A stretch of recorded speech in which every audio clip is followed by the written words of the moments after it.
Oh non, maman, Kalia, elle nous laisse never parler en anglais. Je ne peux pas regarder mes choses sur la télé avec elle. Elle laisse pas moi écouter mon iPod. J'étais supposée de rencontrer quelqu'un au mall pour faire du shopping. Moi, j'aime quand ma mère vient. Elle me raconte plein de belles histoires. Toc, toc, toc.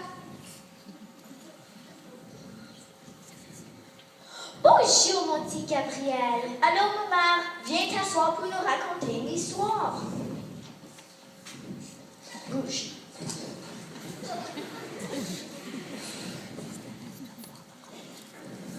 Oui, gentil pour ma mère. We should be back around 9 o'clock. Puis, Robert, quoi de nouveau? Que fais-tu à l'école dernièrement? Not much. Qu'est-ce que c'est? Rien. Puis toi, Sophie? On se prépare en classe pour aller encore au festival des voyageurs. C'est tellement boring. Just so, Kirpa. Moi, j'aime les festivals. Est-ce que tu vivais pendant les voyageurs, maman? Non, je n'étais pas née encore, mais ma mère à moi vivait pendant les voyageurs. Justement, ça me fait penser à une histoire que je t'ai jamais racontée, mon Gabriel. Est-ce que tu sais, Sophie, pourquoi on a un festival du voyageur? Pourquoi est-ce qu'on célèbre les voyageurs? I don't know. C'est parce que c'est les premières personnes à venir au Manitoba. Pas tout à fait, ma belle. Les premières personnes à venir au Manitoba étaient les Autochtones. D'ailleurs, ton arrière-arrière-grand-mère était un Autochtone et ton arrière-arrière-grand-père était un voyageur francophone. C'est pourquoi vous avez du 126 aujourd'hui. Really? C'était quoi leur nom? C'était Wawasek en Ojibwe, qui veut dire aurore boréale en français, et Jean-Marie Lagimodiac. Wow! Continue, ma mère. Je vais vous raconter comment mon arrière-grand-mère et mon arrière-grand-père se sont rencontrés. C'est des vieilles histoires du bon vieux temps. Elles sont même vraies. Qu'est-ce que tu leur racontes encore? Rien que leur histoire, mon fils. Ne crois-tu pas que c'est quelque chose qu'ils devraient raconter pour qu'ils puissent comprendre l'importance de préserver notre belle langue d'aujourd'hui? On doit être fiers des francophones. Nos ancêtres se sont battus pour nos droits d'aujourd'hui. Pense juste à Louis Riel. Mon travail fait ici. Je vais retourner chez nous. Non, mais mère, restez raconte-nous plus d'histoires. Non, je suis trop fatiguée. Mais vous devriez demander à votre père de vous raconter pourquoi vous pouvez aujourd'hui aller dans une école française. Car il était là pendant la crise des années 80. Il pourrait vous en dire long. Hein, mon beau Daniel? Remarque pas, tu étais là pendant cette crise. On en parlait l'autre jour à l'école. Nous aussi. On a appris que c'est grâce à cette crise que nous avons aujourd'hui notre division scolaire. Bon, mon beau Daniel, je crois que c'est le temps que tu aies une conversation avec tes enfants. Ça, ben, là, ça.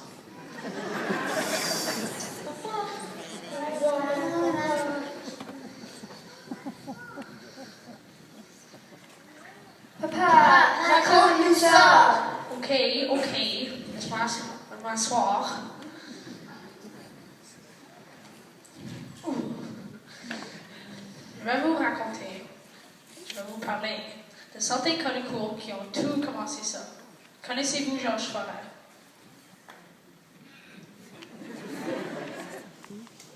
Oui, les enfants, à cause de tous ces événements, les Franco-Manitobains ont compris l'importance de s'afficher.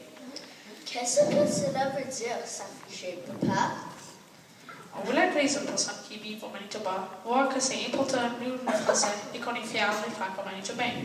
Alors, le Conseil jeunesse provincial, un organisme de jeunes adultes qui, comme mission, a de promouvoir la langue française, a lancé un concours pour créer la peau pour nous représenter. Eh bien, ils ont trouvé un gagnant, Cyril Parent, un franco-manitobain. J'ai vu le drapeau. Notre classe en a un. Savez-vous qu'est-ce que le drapeau représente? Eh bien, je vais vous l'expliquer. Il y a du rouge, qui, pour représenter la rivière rouge, où s'établirent les premières francophones du Manitoba au 19e siècle. Il y a du jaune, qui représente les terres les plus fertiles au Manitoba, propices à la culture du blé. Il y a du blanc, qui couvre plus de la moitié du drapeau et qui représente les plaines sans bombe qui occupent le paysage franco-manitobain. Il y a du vert, qui représente la francophonie vivante et florissante profondément enracinés dans les plaines.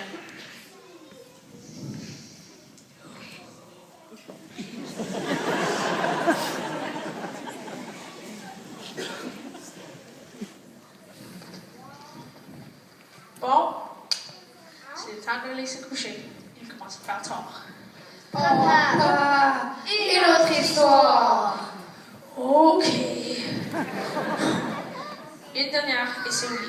Je vais vous raconter comment la DSFM a fait ses débuts.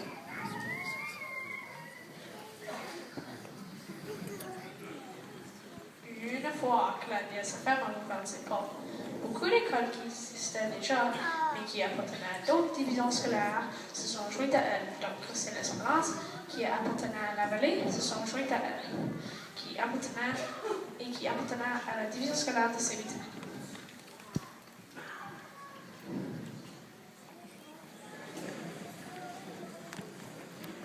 Et vous connaissez mon oncle Serge? Bien étonnamment. Il était aussi directeur à l'école Aurèle Lemoine. Ah, mon oncle Serge, j'aime tellement sa chanson Coulée.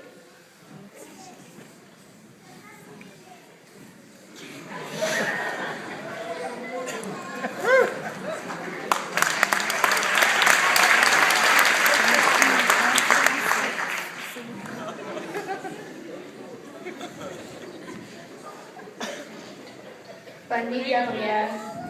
Hey, papa, comment était ta réunion ce soir? Très bien, hein? On a parlé de votre projet pour l'année prochaine. Vous allez faire un gros programme, hein? Avec des chansons, des danses, des vêtements et de la nourriture pour célébrer notre différentes cultures à notre école. Vraiment? Comme quelle culture? La culture africaine, musulmane, ukrainienne.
It's time for bed. Bonne nuit.